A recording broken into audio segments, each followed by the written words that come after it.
I'm Matt Booker. And I'm Dave Laird, and this is the Great Concavity.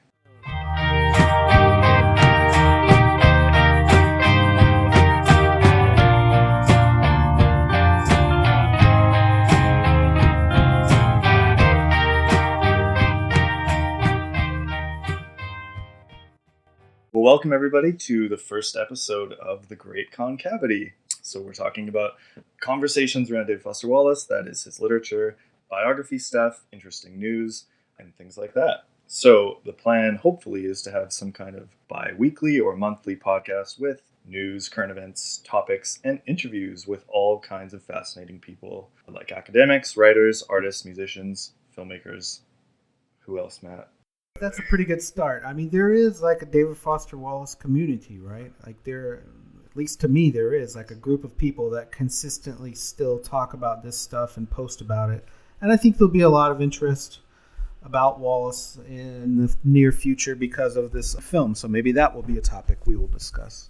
So Matt, who are you? For our listeners at home, what's a bit about Matt Booker and what are some of your interests in Wallace? My biography is, I feel, not that interesting, but how I am is somewhat involved in this is that I am an administrator of the David Foster Wallace listserv called wallace-l, and I have been in that role since 2002.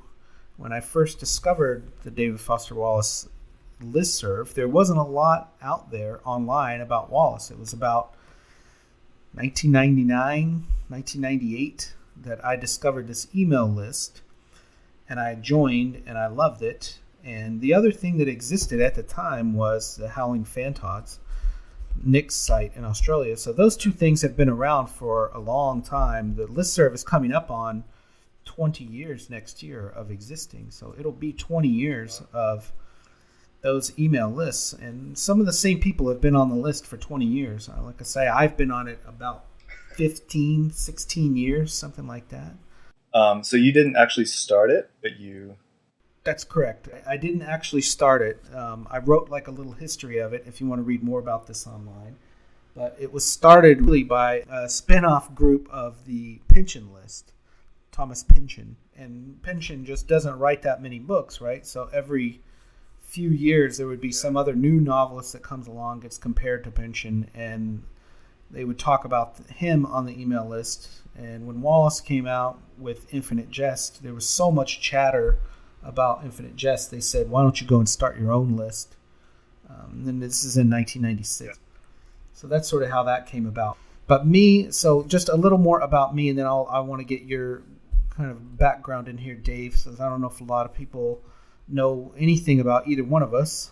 Yeah, I'm a nobody, so. So am I. It's at waste.org. I was going to say, if you want to go and sign up, good luck finding it. And also it's a lowercase l, not an uppercase L. So I've always not been sure if it's Wallace I, capital I, or lowercase l. So that's good to know. It's a rookie mistake, Dave. No. Very cool.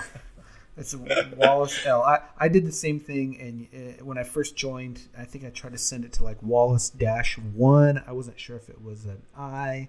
It didn't work. Oh, yeah. But the L is for literature. Like it's a spin-off of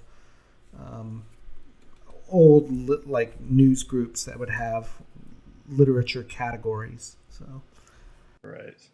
Speaking of Thomas Pynchon, I went to the Infinite Wallace conference in Paris last year in September at the Sorbonne, and one of the guys gave a talk called Covered in P, and it was about David Foster Wallace and Thomas Pynchon, so like capital P, and it was, like the funniest title of all the papers at the conference, and everyone got all kinds of laughs out of it. It's a great, very provocative title. I'm not sure what it has to do with Pynchon, but... Yeah, well, the P standing for Pynchon, that Wallace is covered in Pynchon. Oh, okay. Not urine. No, I'm not talking about urine. So that, that's the wordplay. It was quite funny. Totally misunderstood that. Yeah, it's easier if you see it in writing versus hear it audibly. Okay, covered in P. Got it. So I was just going to say a little more about my background. I also have some, involvement in this community with my kind of side business with my older brother John and our company Sideshow Media Group, and we've published several books on Wallace, including Greg Carlisle's Elegant Complexity and his book on Oblivion called Nature's Nightmare, and a book edited by David Herring called Consider David Foster Wallace. Oh, yes. I have that on my book table. I got involved in that because we had done some books before, but I always wanted to do something on Wallace, and Greg had already written this book in 2005, 2006, and really couldn't find a publisher for it. And at the time, 10 years ago, there was not the same market for, kind of ancillary critical works on David Foster Wallace.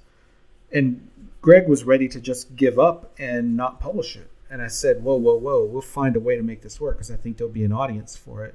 And since then, as a reader's guide to Infinite Jest, it's been, very successful. And when his book on Oblivion came out, I wrote, an interview on Nick's site on Howling Fantods, kind of like trashing the traditional publishers who I think should have, embraced this idea 10 years ago. And now Bloomsbury has like 15 books on Wallace out. And Bloomsbury, I feel like, would have done it 10 years ago. Interesting. That book, Elegant Complexity, is like practically the size of Infinite Jest, hey? It's 500 and something pages. It is so big. I haven't had a chance to read it yet, but we're talking about right now, maybe in the next year or two, we're going to do a new edition of it, and we might try to slim it down a little bit, but I think that's actually a selling point of it, is that it's as long as it needs to be. Mm-hmm. Yeah, and like this is a comprehensive book. Yeah, and you're located where, Matt? I live in Austin, Texas. That's a nice little detail for Wallace fans because of the Ransom Center archive. Yeah, lucky for me, I moved here before that Wallace archive existed. So you're one of the cool kids. It sounds bad, right? Yeah, no kidding. That's great. The hipster Wallace fan. Right. I have not had a chance to get there yet, but in the very near future, I would like to. There's kind of like at the Paris conference, there was almost like a geologic posturing of those who had been to the archive and those who hadn't. And it was like, kind of like this badge that people were almost like, oh yeah, I was at the archive last year. And like, it's kind of funny. That's interesting. Yeah. I think it's really valuable, but I also think most of it could be digitized and made available online. I don't know if that'll ever happen, but there's chunks of it that already are available online. Yeah, that would be a very nice development for students who are either like, can't get funding from their school to go there, or just like don't have the time in their schedule to travel to Austin for a week or whatever. They can do it from the comfort of their own homes.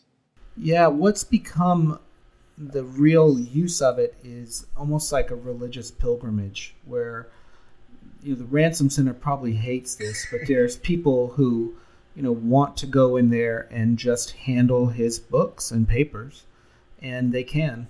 The Ransom Center is publicly funded partly by the University of Texas, which is funded by the state of taxpayers. So they do allow people to go in and view things. There are some off-limits things. You can't hold the Gutenberg Bible they have, but most of the archives are working academic archives, and you can go in there and get the orientation video and sign the papers and go in and request his books and examine them. And that is, for some people, especially really hardcore fans, I mean, that's almost like a religious experience. And it's hard, that's hard for some academics to take, because academic job partly, I think, is to be unattached and to be cold and critical and not exuberant. Yeah, like dispassionate objectivity. Yeah, so that doesn't really mesh up with like fans who are really just in awe of the fact that you're holding a handwritten page of Infinite Jest, it's hard to detach for some people and say, oh, well, I'm just going to be cold critical eye here and look for marginalia. There's plenty of other people who want to just say, wow, to me, this is the most, valuable book in my life or most prominent book in my life. And now I'm like holding the original draft of it. That's a pretty cool thing. Yeah, totally.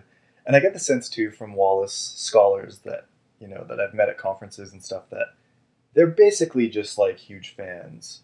And then because of that, they, are like, well, I can do some academic stuff with this too, which is great because it piggybacks on what I'm really interested in. Is that a sense that you sort of get as well? Yeah, I think there's a lot of that. It's about half and half, man. Yeah. I think there's half that are not that way. I think there's half that are, American literature scholars, and they're doing Jonathan Franzen next week and Don DeLillo this week and David Foster Wallace next week, and it's just another stop in their tour. Yeah. And then I think there are others who are exactly what you're saying, who are huge fans and they're lifers, and this is their bread and butter. But I don't have a great sense of it. What is your sort of academic background? So you're in publishing. What is sort of how did you get into literature and maybe Wallace specifically?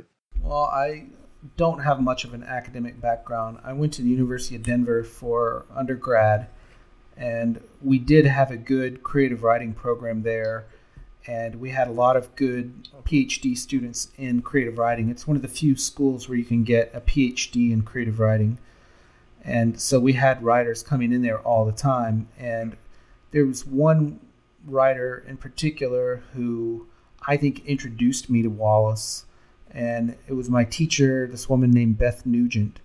And if you haven't read her, she's phenomenal. I think she only has 2 books out that I know of, but they're phenomenal books. And she, to her credit, in, 95, 96, had us reading excerpts of Wallace's stuff. And I was slightly impressed, but it didn't make a huge impression on me until I saw Infinite Jest at the bookstore. So for me, that was a game changer on Wallace's. Whenever I bought Infinite Jest in 97 or so, and then after that, I moved to New York City and worked in college publishing there at Columbia and NYU. So, I was on the fringes of like academia, where I would go to academic conferences, but like as an exhibitor selling books, like almost as a bookseller and publisher. So so you're like a hardcore bibliophile, essentially. Pretty much. You have also presented academic papers at conferences as well. A couple, and I'm not sure I'll ever do it again. It's such torture, man. The writing of them, yeah, it's pretty rough. I know.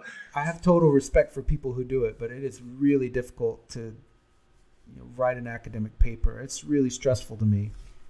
Yeah, it kind of opens you up to this like level of scrutiny that you don't really experience a lot in your regular life, because it just feels like everyone is just silently deconstructing you as you're reading it.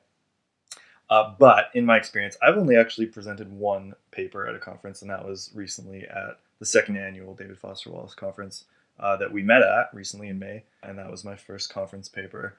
So it was somewhat terrifying, but the response was awesome, and I think the Wallace community is super cool and super friendly, and so I just made lots of friends after I gave my paper, so it was great. I had all these people wanting to talk to me about Walter Benjamin, because I made like a very brief sort of one-off reference to him in my paper, and then that just like oddly just opened the floodgates for conversation. That was the thing that people wanted to talk about, so I thought that was quite funny. And what about you? So a bit about me. So Matt, you're down in Austin, Texas. I am up in Kelowna, British Columbia, Canada.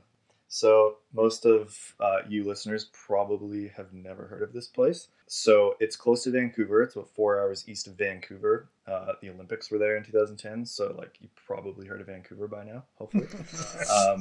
Kelowna is kind of like an orchardy, like vineyard kind of place. About 100,000 people, 150,000 people. Some famous things Kelowna is known for is we have this mythological lake monster called the Ogopogo. which is also a palindrome. You can spell it the same backwards as forwards, which is pretty rad. What? So I mentioned orchards. There's like all kinds of apple orchards and stuff. I was just going through Infinite Jest the other day for my master's thesis research, and there's a part in it where Joelle Van Dyne, she's at Molly Notkin's party, and she references British Columbia apple juice as, quote, extra sweet Canadian juice to be pretty much both her and Joelle's biggest vices. The kind that looks muddy. It's so fresh. And then it's described as matte, like matte colored as well, this particular apple juice. And I mean, that's saying quite a lot, that Joelle is more addicted to this muddy apple juice than her vice, when she goes to have too much fun in the bathroom. But anyways, so like that juice is probably from my city or the surrounding area. Fun little fact. I don't remember that part of the book. Yeah, it's pretty obscure. It's on page 228. Okay. And I didn't memorize that. I pre-wrote it down before we started recording. So it just struck me as like, oh, that's something cool that I can talk about that Wallace fans might remember. In terms of career, I'm actually I'm a high school humanities teacher. I've been teaching for about 7 years in both campuses, and also the school I teach for has a big online school in BC. So I teach for them, and I teach things like English and socials and media studies and a bit of theology stuff. Right out of high school, I did 1 semester of business, which was definitely not my realm. Interesting. But my dad was like a business guy, so he's like, you should go in business. I was like, okay. Yeah. And then I did a year of theology studied at a school in California. And then I did my degree here at UBC, which is the University of British Columbia, Okanagan. They have like a little satellite campus here. And I did a history major, English minor, and then an education degree right after that. And then after teaching for 7 years or 5 or 6 years, I decided to go back and do an MA. So I'm back doing that now, and I had to upgrade to an English major, so I had to do 4 undergrad courses, and then I could register for the MA. So that's where I'm at now. I'm almost done, so I'm just working on my thesis, which is on Infinite Jest and theology. So that is sort of the academic stuff that I do with Wallace. Matt, what are some other, let's say, authors that you're interested in that you might kind of relate to Wallace? What are some books that you've been reading that you might be able to make comparisons to? I don't know if anyone really compares to him extremely well, but me personally, I have an interest in the writer Roberto Bolaño, and I have a website that I update somewhat sporadically about Bolaño, and he also doesn't compare well to too many other people, except for his books are lengthy. I read a lot, man. It's hard for me to put things into like categories and groups things together very well. But basically anyone that comes out and is compared to Wallace, I'm going to give them a look. So, book marketers and publishers use that a lot as like, oh, this guy's the next Wallace, or so this is like Infinite Jest. And I'll at least take a look at anyone compared with him. And in that group, of people that he had, I mean, I probably have an opinion on all those people, Saunders, Franzen, Eugenides, Volman, Rick Moody, all those guys. Like, I have an opinion about them, but I don't know. What about you? So the way that I got into Wallace was through Don DeLillo. And so I kind of in my 20s didn't really give fiction a lot of attention. I was mostly just interested in like nonfiction stuff.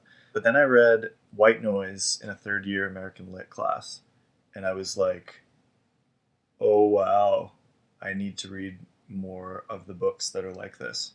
So that sent me kind of like on a trajectory. And mostly I did a lot of research on like Amazon, where it's like people who bought White Noise also bought this book. And then so I kind of just through like doing a lot of that kind of like rabbit holing in Amazon, and just like started writing down lots of books that looked interesting. And then I had a really good friend who was quite into American Lit. So he was kind of like being like, yo, you should read this as well, and this and this and this. So I read Infinite Jest for the first time in 2007. So about 8 years ago now. So I was pretty far behind the curve in terms of like it coming out in 1996. Nah. No, I'm not too far behind the curve. No, you're not too far. I'm a David Foster Wallace poser. No. I don't want you to ever think that. Don't ever say that about anyone. No, I'm totally just kidding. Yeah, Chris Adrian's a writer that I really like out of San Francisco. He's published some stuff through McSweeney's, and I tend to like a lot of the McSweeney's novels that they publish. Adam Levin is another guy that I really like. The Instructions is a book that he wrote, also by McSweeney's. And he's also a guy that gets compared to Wallace because his book, The Instructions, is properly massive. Like, it's well over 1,000 pages. Have you had a chance to check that one out at all? We discussed this earlier. I have not read it. I have read the Chris Adrian stuff, but I've got that on my list now of 1,000-page people. So that's one. I remember it coming out, and it was a massive book, like a phone book size. Like, it's just a huge book. And my friend had it at his house, and I would take it off the shelf and look at it and just be like, wow, this thing is huge. I should read some of it. And I read a couple pages and I don't remember any of it. So I really need to go back to that book. Yeah, it looks like an Oxford English Dictionary almost in terms of size. It's actually way lighter than Infinite Jest. For whatever reason, the composition of the pages is lighter. But it is way bigger looking than Infinite Jest, but it's actually a lot of a faster read. There's no footnotes. You're not flipping back and forth. So it is actually pretty quick read considering how large it is. Yeah. But I love it. I would say it's probably in my top 3 favorite novels. It's so funny and engaging. It's worth checking out. Cormac McCarthy, I like a lot. Oh, he's great, of course. Yeah, I teach English 11 and I did The Road with my class. This was a few years ago, which was a bit of a risk just in terms of hey parents, here's this really dark book that I'm going to read with your kids. I hope that's cool. But it went over quite well. The students generally liked it quite a lot. And teaching literature at that level, I kind of prefaced the course by quoting from Wallace from the McCaffrey interview. The 51% pain, 49% pleasure ratio that he talks about with high art versus commercial art, which is 100% pleasure. And then so that was kind of a touchstone throughout the course. And then kids after The Road were like, you just gave us a book that's 100% pain and 0% pleasure. So where's that? It's true. So that was funny. I mean, it's very bleak, but I think there's some pretty beautiful redemptive imagery in it as well. But yeah, it's not for the faint of heart. I like it. I don't think it's his best work. I mean, for me, I really like The Crossing. I don't know if you've read that book. No, I haven't. Blood Meridian and The Crossing, to me, that's about as good as it gets. Yeah, Blood Meridian is just wild. I highly recommend it. It's part of that Border trilogy where The Crossing, Cities of the Plain, and All the Pretty Horses, they're all fantastic. But of those, I really like The Crossing. Mm-hmm. And it starts out with one of the best sequences of this guy taking a wolf back to Mexico. I really think that part of it in particular is maybe the best thing McCarthy has done. I mean, Blood Meridian is fantastic to me, but it's also it's so gruesome towards the end. There's so much just I feel like sensationalism in it. Yeah, pornographic violence almost. There's that one line in it where it talks about a Native American getting his head quartered. He gets shot in the head and it says the word quart, his head is quartered. Ugh. And you're just oh, gross. You can just see 1/4 of this guy's map just get totally erased. So Matt, you also gave a paper at the conference that was theologically geared. What was the title of your paper again? Yeah, I forgot about that. My paper was about the part of the Pale King that I call the Fogel novella, section 22, about a character named Chris Fogel and his sort of conversion to the IRS. And he's a guy who converts sort of from a life of being a wasteoid into being a tax examiner working for the IRS. And I thought it was one of the most interesting things Wallace has written. Why is he interested in this, sort of Christian conversion narrative of a guy who has sinned and done bad, and now he's going to go straight and do right? Why is he writing, so much about this guy's life story and life history? Why is he sort of playing around with that in this book? I found it really interesting because it means the book is not really about boredom and tax and the stuff that it appears to be on the surface. I think it's about something deeper than that, and it's about sort of like being an adult and being, going straight and being responsible citizen, and how do you really live a life like that? What does life mean? So that's what I was trying to write about. Mm-hmm. Cool. And you do some really interesting comparisons between St. Paul and this character, Chris Fogel. Yeah, I thought Paul's conversion story was really interesting because he saw this loud vision, or he saw this very bright light, and then he also heard like a loud voice. And that's what convinced him to, give up his ways of persecuting the church and become a follower of Jesus. But really, it was the sound that convinced him to convert. And the same thing happened to sort of in pre-literate society. They relied on sound and talking and voice. They didn't rely on people reading a book to convert to a religion. And this idea of sermons and preaching was really important, really, to the spread of religion and Christianity as we know it, up until really the 20th century. And in the 19th century and 18th century, sermons were how they converted people.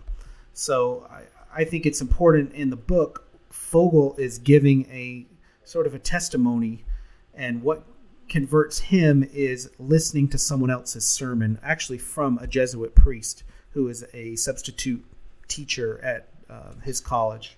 Yeah, and that's just like one of the best scenes in Pale King. It's so interesting. Now, Dave, your paper was about Chronic City, is that right? Yeah, it was about Jonathan Lethem's Chronic City and sort of the influence or the shadow of David Foster Wallace in that book. If you've read that book, if people have read that book, it takes place in this kind of like weird not futuristic, but just bizarre Manhattan. And there's like this ubiquitous chocolate smell and this like fog that just sticks around forever. Everyone's lives are very much based upon appearance, and there's just all these really wacky and weird things going on in that book. But there's a novelist that the characters talk about called Ralph Warden Meeker in that book, and then they go on to describe his gargantuan novel Obstinate Dust. So it's like a pretty heavy-handed Wallace reference, and then the way they describe the book as like a brick of pages, as a big novel, and all this other stuff is quite funny. And then there's this artist in the book in Chronic City called Laird Noteless, and he makes this huge art installation in Manhattan called not the Great Concavity, but Urban Fjord.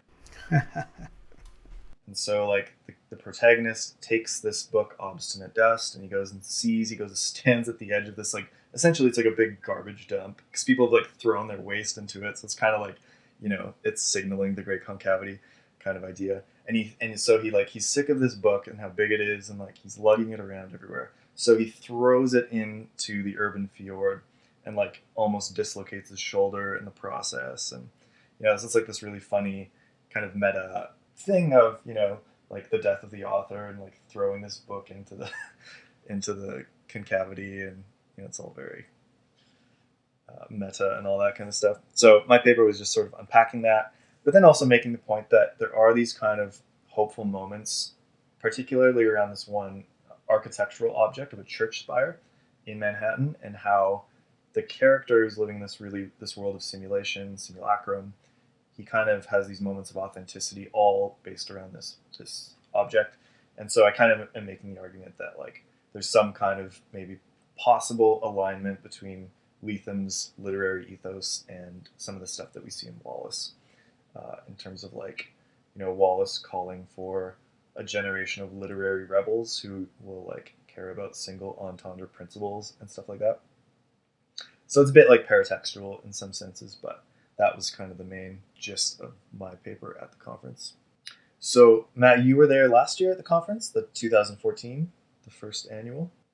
Right. In 2014, it was the first annual David Foster Wallace conference in Bloomington, Illinois. And I wasn't sure what to expect, but I definitely wanted to go and check it out. So I went, and I had a great time in terms of meeting new people, meeting people who I had met only online before, and it was a really interesting conference because it was a mix of, academic people who were undergrads, grad students, people who were not students at all and just interested in Wallace.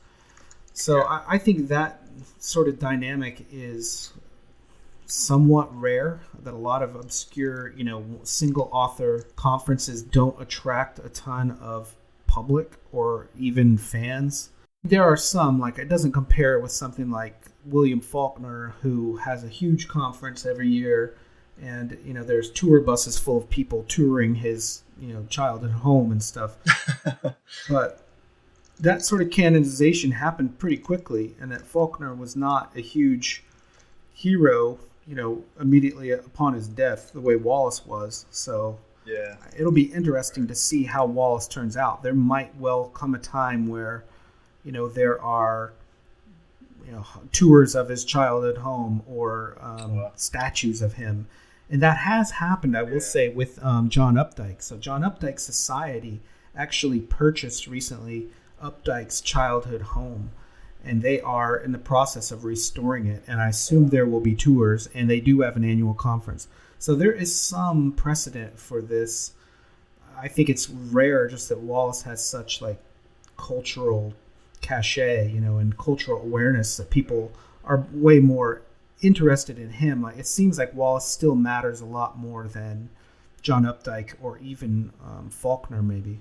Yeah, and like you're seeing a lot of David Foster Wallace and Infinite Jest references in pop culture these days as well.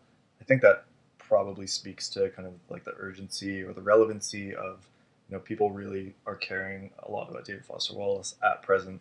So like the Simpsons episode on the cruise ship, you see Wallace in the background in his tuxedo T-shirt kind of thing. There's a TV show called The Affair that came out last year. There's a scene where like it's just these teachers in this room. They're kind of on probation or whatever, and one guy's reading Infinite Jest, and then the protagonist comes in and they're talking about this book, and he's like, "Oh yeah, I've tried to read that like 2 or 3 times. I could never get through it." And they have like a fairly extensive conversation about it, And then like, did you see that movie? Liberal Arts? No. Okay, so it's set at Kenyon College, and which is obviously significant for Wallace. And there's like several scenes where characters talk about this great big book. They never actually like really flash the cover, or they never mention David Foster Wallace. But all the ways that they describe the book are like, it's very clear that's who they're talking about. So there's just like, and there's lots of other examples like on the TV show New Girl and all kinds of other ones where they're mentioning David Foster Wallace. So he's becoming like, like you said, the cachet ideas that even in pop culture he's becoming not just like a literary figure, but also like a pop culture figure as well. Yeah, and I think academically, someone like Faulkner probably matters a lot more, or is much more cited and more important to the canon maybe of American history, American literature. Yeah. But Wallace does matter and is growing, in his reputation. So I think it's important for, recognizing when academics do take note of him and put on conferences and organize papers and books around him. That is something that doesn't happen for every author, no matter their age or, how long they've been deceased. Yeah, totally. So your experiences at the conferences have been awesome, you would say? The people have been very cool?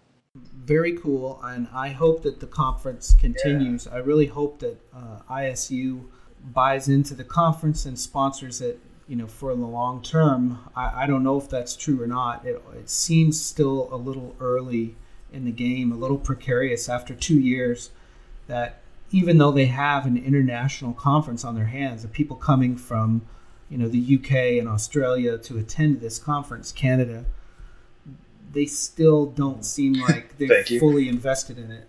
Right. Yeah, like I heard some rumors that it might run in like LA next year or something, but I don't know if that's true. I think it's all just rumors at this point until we know anything, but it would be nice if it's in the same place year after year. Yeah, totally. Yeah, so my experience at the conferences also has been really cool socially. Everyone that that appears to attend these Wallace conferences are just very cool, down to earth, and very interesting people to talk to.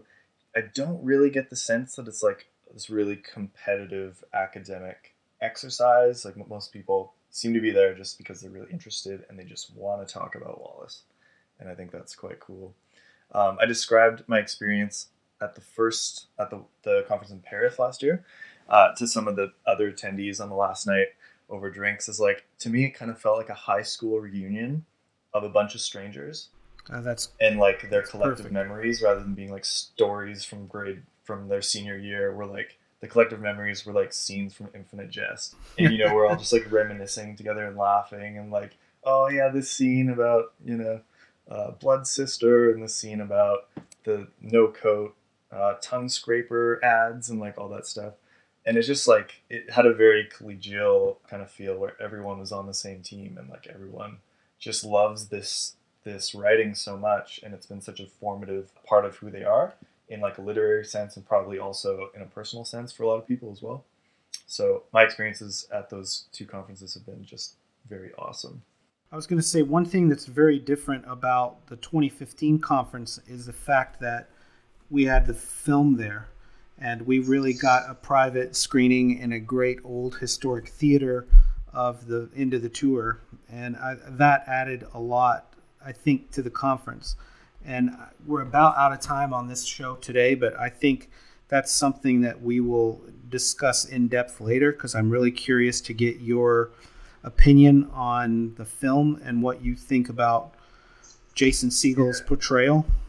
Yeah, it was really interesting to see how he pulled that off.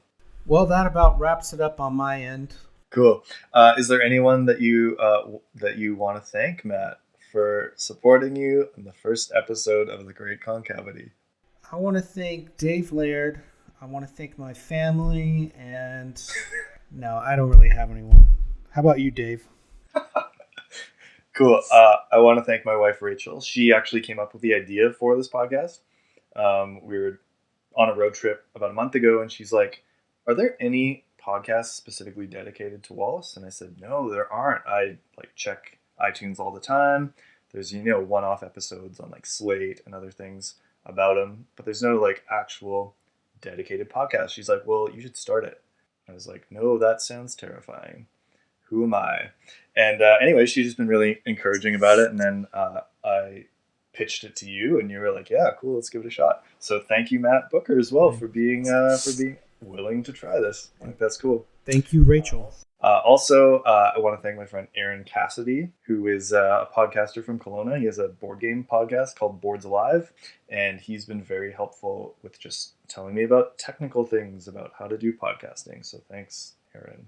Also, a huge thanks to the visual artist Robin O'Neill for allowing us to use her amazing graphite on paper piece for our podcast icon, which has the very loquacious and, I dare say, Wallacean title of "These Final Hours Embrace at Last, This is Our Ending, This is Our Past." You can check out more of her stunning work on our website, robinoneal.com. That's Robin with a Y, as well as get a sense of her literary proclivities on her very own podcast, Me Reading Stuff, on which she recently read the first piece from Wallace's brief interviews with hideous men, entitled A Radically Condensed History of Post-Industrial Life. We're in talks with Robin about having her on the show soon as a guest, so keep your fingers crossed for that. She is a huge Wallace fan, so that would be awesome to have her on. Thanks again, Robin, for your support for this show as well. And also a big thanks to the band Parquet Courts for allowing us to use their song Instant Disassembly as our intro and outro music, which is from their album Sunbathing Animal. If you are an exhibitionist and have any questions, comments, or are just in the mood for some friendly banter and want to say hi to us, you can get in touch on Twitter at the handle @ConcavityShow.